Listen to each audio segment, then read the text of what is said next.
France, September 1944. The war had turned inside out. Only 3 months earlier, the fields of Normandy had been filled with German armour, tigers and panthers prowling through hedgerows under banners that still promised victory. Now the same roads were littered with burnt metal and black smoke, pointing east like wreckage trying to crawl home. A small Wehrmacht field maintenance unit trailed behind the retreating army, its trucks coughing fumes and its men running on exhaustion instead of fuel. Sergeant Karl Neumann, 34 years old, was the unit's chief mechanic, a man who had built engines before the war and spent the last 5 years trying to keep them alive.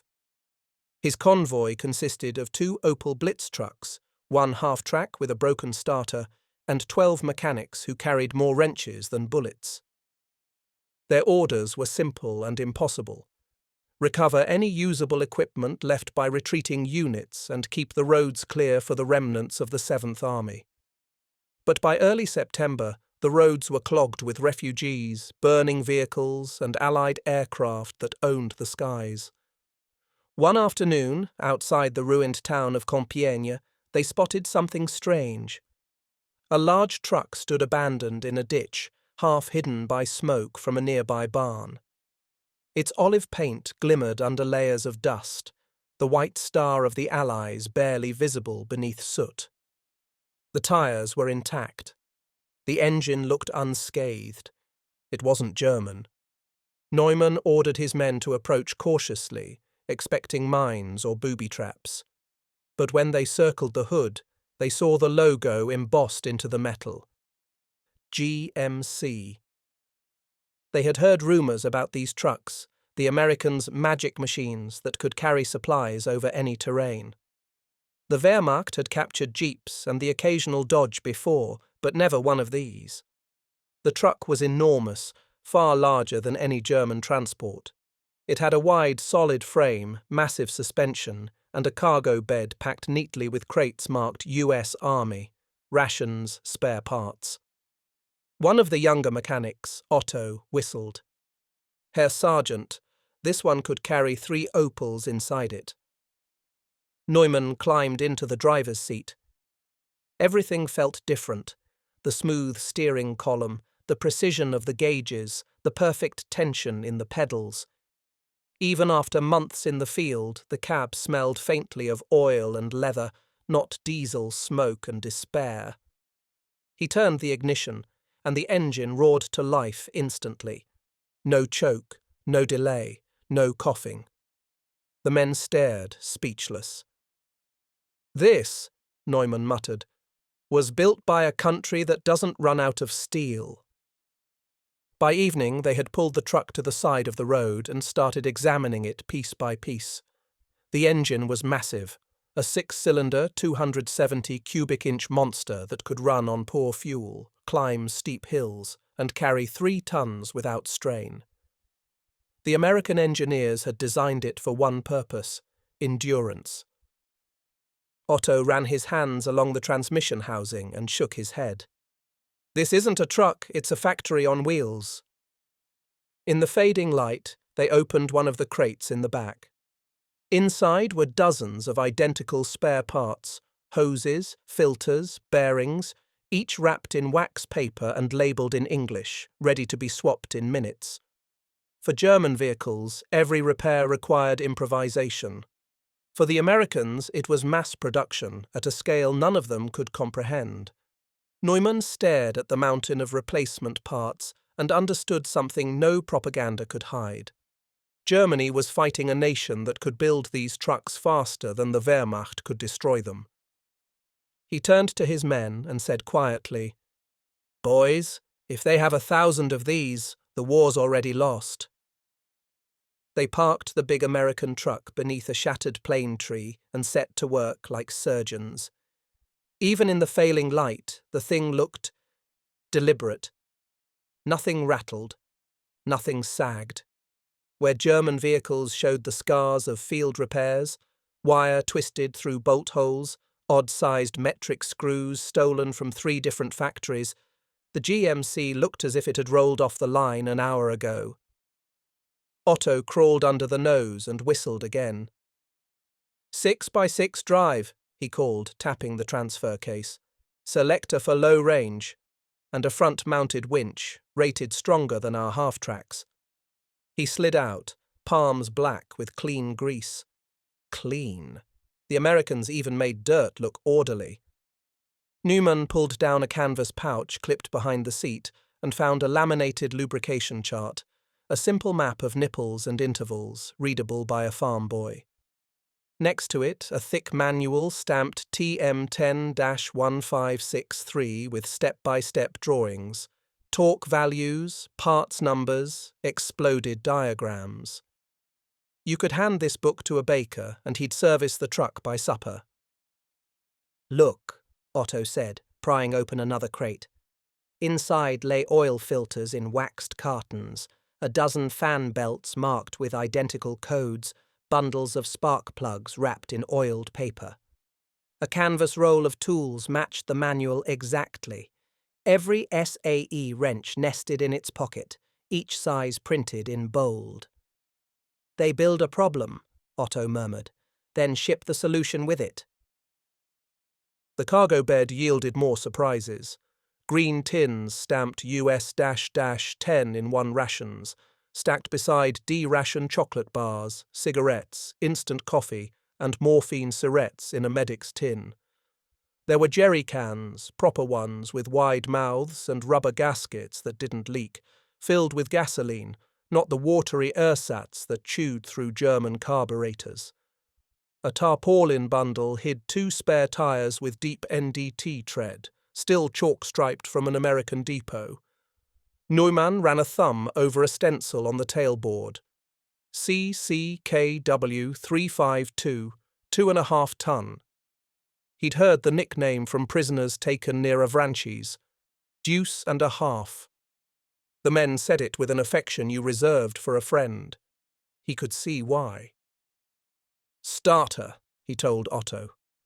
The engine caught on the first twist.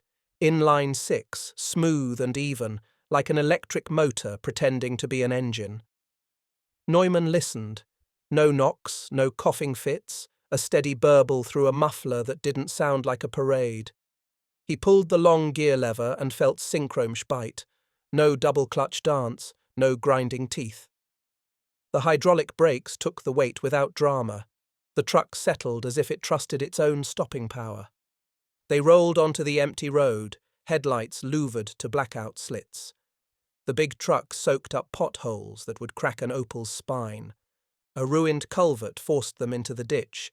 Neumann dropped to low range, engaged the front axle, and eased it out with the winch, whirring, cable singing, the whole machine behaving like a patient ox that had no intention of quitting. A French farmer, cap in hand, stepped from a gate and pointed up the road. "Les camions américains," he said, drawing a long line with his arm. "Toute la nuit." All night. Convoys. He rubbed his fingers together to show number beyond counting. Back by the plane tree, the men ate American biscuits like a sacrament and took inventory. One crate held sealed ignition sets, points, condenser, rotor, bagged as a kit. Another, brake cylinders, identical, each in its own tin.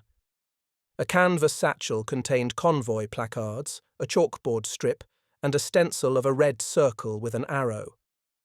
Neumann frowned, then understood. Route markings. He'd heard the enemy's black joke in the cafés of Chartres, Red Ball, the Americans' rolling highway that ran without sleep from the ports to the front. He found the proof under the seat, a grease-stained tag, penciled in English, Red Ball Express, Convoy B47, Le Havre, Chartres, Châlons. Departure, halts, fuel points, check times.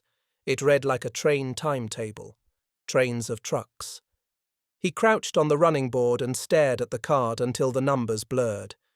Berlin had promised a rational war. Plans, timetables, exactitude. This was industrial rhythm turned into motion. A factory that never stopped. On wheels.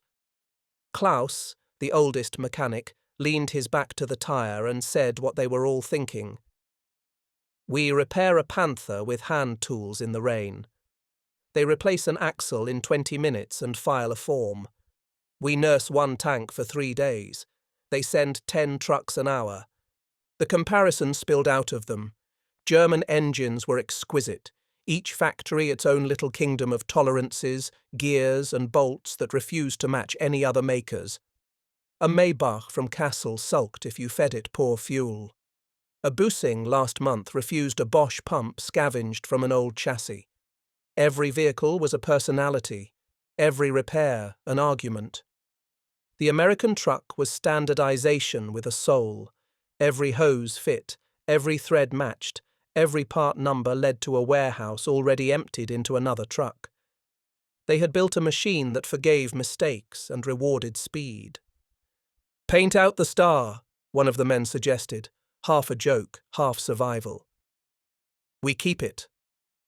Neumann looked up at the sky. The high growl of Jarbos, fighter bombers, haunted every clear hour. Paint wouldn't fool thunderbolts. A white star or a smeared cross, the silhouette would still read enemy. And an American convoy would be back for this truck by dawn, or a P-47 would turn curiosity into shrapnel. He climbed down from the cab and sat on the step, the big engine ticking as it cooled. "Listen," he said, voice even. "We tow it east until dark, strip what we can use and push the rest into the river. If it stays on this road, it will bring the enemy to us." Otto hesitated. "Herr Sergeant, this one truck, it could carry our whole section." Neumann nodded. "One truck won't change a war." He held up the red ball card between 2 fingers. "This is the war. Schedules, fuel points, thousands of these, nose to tail, day and night, while we argue over a gasket." They fell silent, the kind of silence that comes when men stop lying to themselves. A month ago, they had believed the talk of miracle weapons and counterstrokes. Tonight, a single captured truck had taught them more than a year of speeches. They worked by touch until midnight. Belts, filters, plugs, hoses, anything they could adapt to German engines went into a pile. The jerry cans they kept whole. Good gaskets were rarer than luck.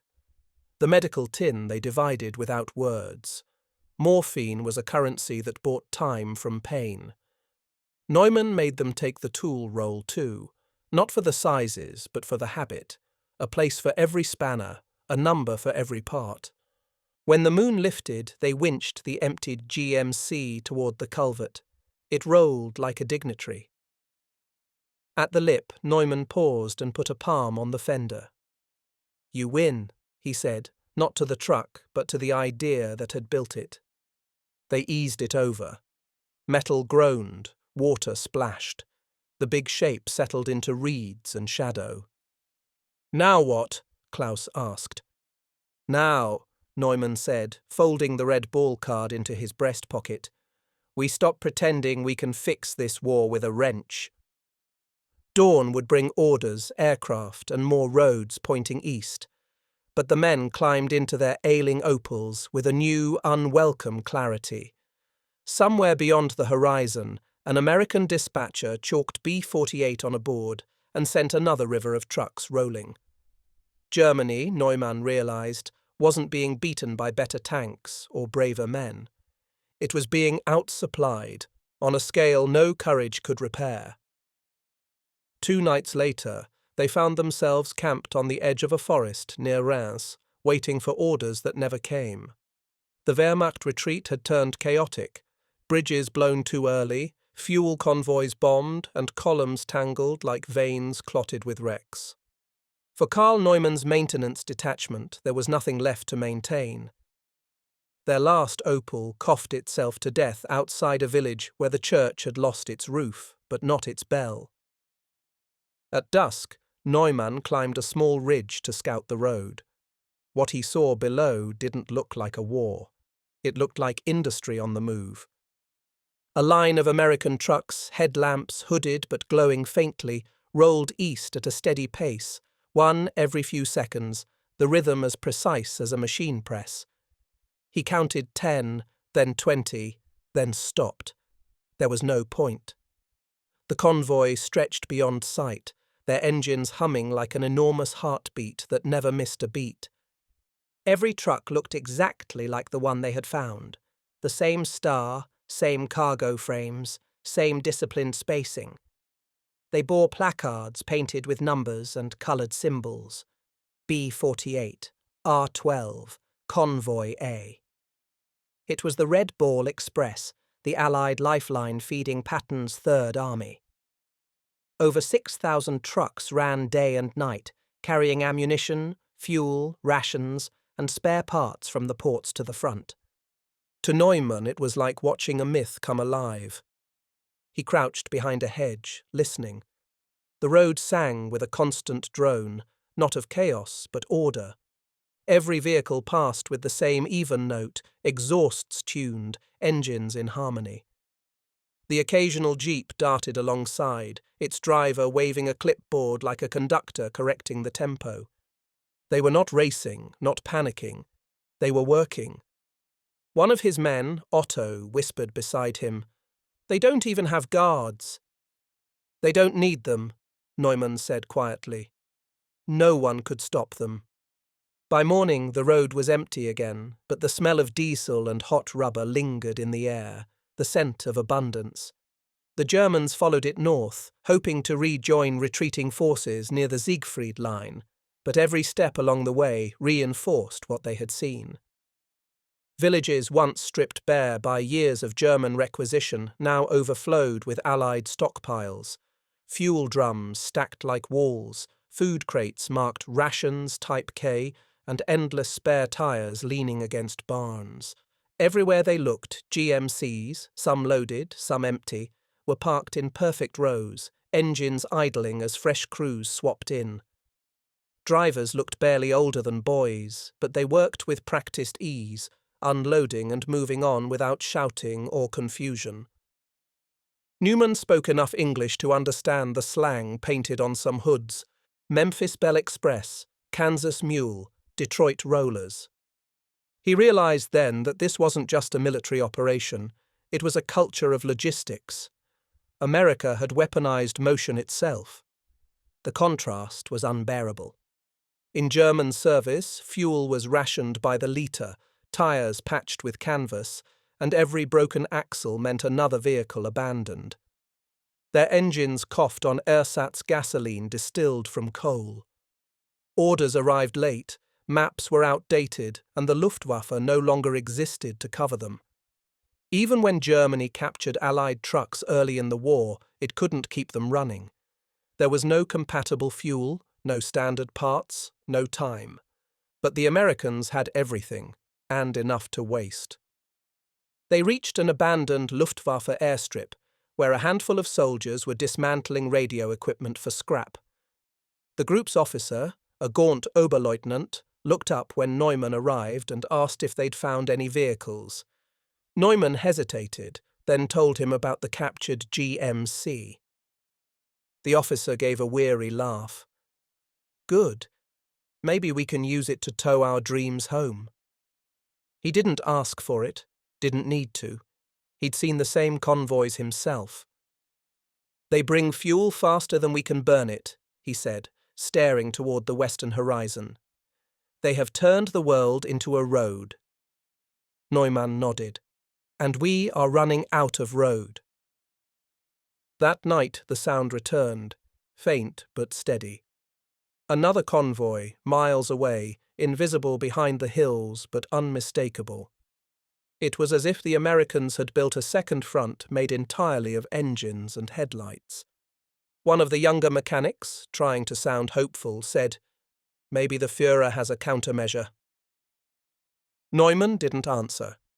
He thought of the red ball card still folded in his breast pocket, the schedule, the precision, the orderliness of a country that treated logistics as seriously as artillery. He thought of the Opel Blitz they had once worshipped as a workhorse, now a relic beside a machine that could run for 1,000 miles without a hiccup. And he thought of the irony that the Americans called their trucks by a simple name, Deuce and a Half. There was humility in it. Germany built weapons that demanded worship, Tigers, Panthers, Messerschmitts. America built tools that demanded use. And that, Neumann realized, was why Germany would lose. Tools, not trophies, win wars.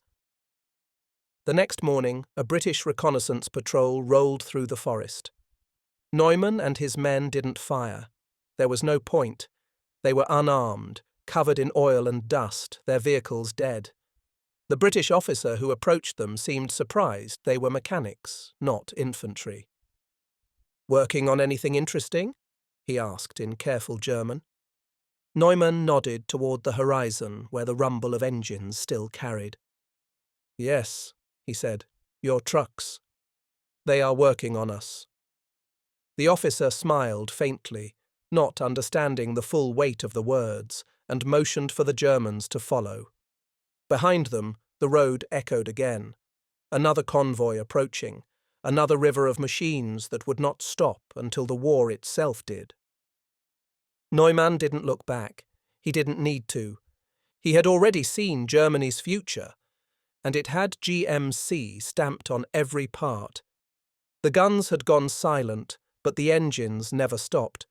Even in defeat, the rumble of Allied transport convoys rolled through the valleys of a broken Reich like an endless reminder of motion and of everything that Germany had run out of. In a makeshift prisoner of war camp outside Mainz, Sergeant Karl Neumann sat at a wooden table surrounded by men who once believed they could fix anything. Mechanics, drivers, depot clerks, the invisible backbone of a dying army. Their hands still bore the tattoos of grease and oil, but now they had nothing to repair except their thoughts. The war they had lived through wasn't the one the officers wrote about. It wasn't grand maneuvers and glory. It was spare parts and shortages, improvised tools and missing bolts. It was rebuilding the same truck 5 times because there was no new one to replace it. And that, Neumann knew, was where Germany had lost long before the bombs fell on Berlin. Across the camp's wire fence, Allied soldiers maintained their vehicles with quiet precision. Rows of GMC trucks, fresh, clean, gleaming with new paint, lined the field like a factory floor under open sky. Each morning, a detail of American mechanics in crisp coveralls serviced dozens in an hour. Fluids checked, tires replaced, tanks refueled. The trucks purred to life and rolled off in perfect intervals. Neumann watched in silence, half admiration, half heartbreak. Every sound told him something about how the Americans had won. A hammer struck only once because bolts fit. Wrenches clicked in rhythm because threads matched. Engines started without protest because fuel, oil, and parts all came from a single standardized world. On their side of the wire, the Germans scavenged wood to patch their shoes. One day, a young American sergeant approached the fence and tossed over a cigarette tin. Inside, neatly folded, was a maintenance pamphlet, an Army Motors bulletin showing diagrams of GMC brake systems. Neumann studied it that night under candlelight. Every number, every line, every note reflected a philosophy he'd never been taught.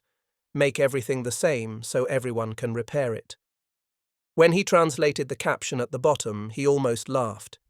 It said, "Every man a mechanic, every mechanic a soldier." It was the opposite of the Reich's creed. Germany had worshipped the master craftsman, the perfectionist who built machines too refined for mass war. America had trained its farmers and truck drivers to be engineers in uniform. They didn't build for perfection. They built for replacement. A few weeks later, Allied officers arrived to question the German prisoners, not about crimes or tactics, but about production capacity. The Americans were cataloguing every captured factory, every rail line, every remaining engine. Neumann was asked to help translate for a British logistics officer, a man named Captain Miller, who carried a clipboard thicker than a Bible. Miller showed him photographs of rows of American factories in Detroit, each building churning out hundreds of identical engines per day. Assembly lines that never slept, powered by electricity, not ideology. He pointed to one picture and said, "That's a week's output for us." Neumann nodded, recognizing the shape of the GMC engine block he had once touched in the field. "A week," he repeated softly. "That is more than we built in a month." Miller smiled. "That's why we never ran out of trucks." Neumann asked, almost out of habit, how many the Americans had produced. Miller checked his notes. Just over 500,000 deuce and a halves by this spring, another 250,000 Dodges, about 60,000 Jeeps a month at one point. Neumann did the math in his head, then stopped. There was no point. 500,000 trucks meant 500,000 supply lines, 500,000 arteries pumping fuel, food and ammunition into a war Germany could never hope to match. It wasn't the Sherman or the Mustang or the B-17 that had crushed the Reich. It was the logistics that fed them all. In August, rumors reached the camp of 2 new bombs dropped on Japan, weapons that ended the war overnight. But Neumann didn't need nuclear physics to understand inevitability. He had already seen the bomb that destroyed Germany. It just happened to have wheels. He often thought about the truck they had found near Compiègne, how pristine it had looked, how alive. He wondered if another German unit had found one too, and felt the same sinking recognition. It didn't matter. Even if they had captured 100, the Americans had 10,000 more on the road that same day. One evening, as the sun fell behind the ruins, Otto asked him quietly, "Do you think our machines were bad?" Neumann shook his head. "No, they were too good." Otto frowned. "Too good?"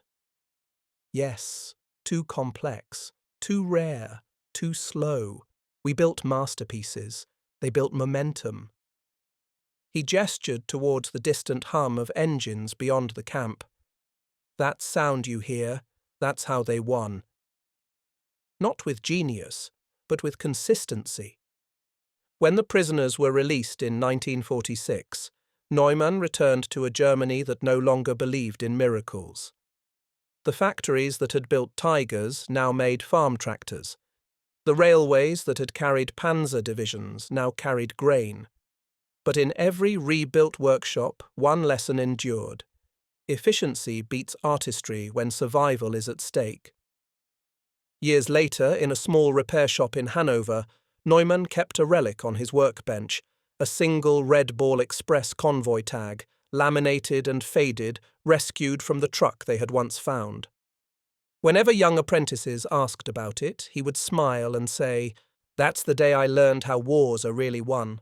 Not by who shoots first, but by who can keep driving." And outside his workshop sometimes, American-made trucks rumbled by on reconstruction duty, carrying supplies across the new roads of Europe. The sound made him pause every time. The same low growl of engines that had once echoed through France, reminding him that the machine that had defeated Germany was not a tank or a bomber, but a truck. Built not for glory, but for endurance.